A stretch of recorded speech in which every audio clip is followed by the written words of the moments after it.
हमारी सरकार की पहली कैबिनेट 2017 में हुई इस बात को लेकर के थी कि कर्ज के नीचे जो किसान दबे हुए हैं उन किसानों को उससे मुक्त करने के लिए हमने फसल ऋण की एक विशेष योजना प्रारंभ की थी। वहीं से योजना प्रारंभ हुई।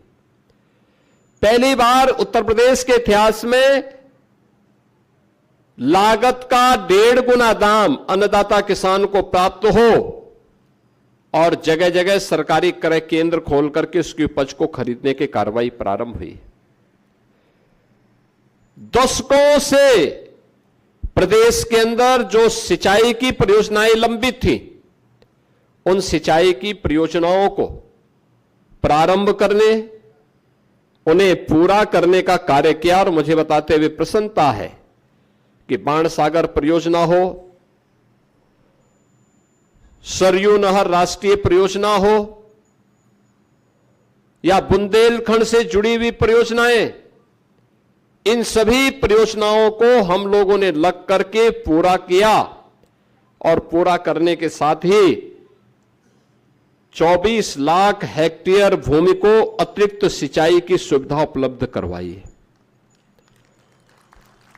पहली बार हुआ है जब निजी नलकूप यानी सरकारी नलकूप में तो हम फ्री में पानी देते ही है, बिजली देते ही है, लेकिन निजी नलकूप में भी किसानों को फ्री में बिजली देने की व्यवस्था की। उस सारा पैसा 3000 करोड़ रुपए हम अपने सरकार के खजाने से भरते हैं, लेकिन किसान को राहत हो इसके लिए कदम उठाए हैं।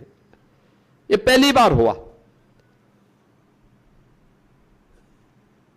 अन्य अनेक प्रकार के कदम उठाए गए और आज मैं मानता हूं उत्तर प्रदेश जैसे राज्य में, उत्तर प्रदेश देश के अंदर सबसे अच्छी उर्वरा भूमि रखता है। दुनिया के अंदर सबसे ज्यादा सिंचित भूमि हमारे पास है। अगर हम इस भूमि को देखें कि कितना प्रतिशत, हमारा लगभग 86% भूमि सिंचित है। तीनों प्रकार की फसलें यूपी के अंदर आज के दिन पे ली जा रही हैं, रबी की भी, खरीफ की भी और जायद की भी। तीनों प्रकार की फसलें यूपी के अंदर ली जा रही हैं। किसान जहां मेहनत कर रहा है वहां उसको अच्छा दाम भी मिल रहा है। लोगों ने मेहनत करना शुरू किया, अच्छा काम शुरू किया, आज परिणाम भी सामने आने शुरू हुए।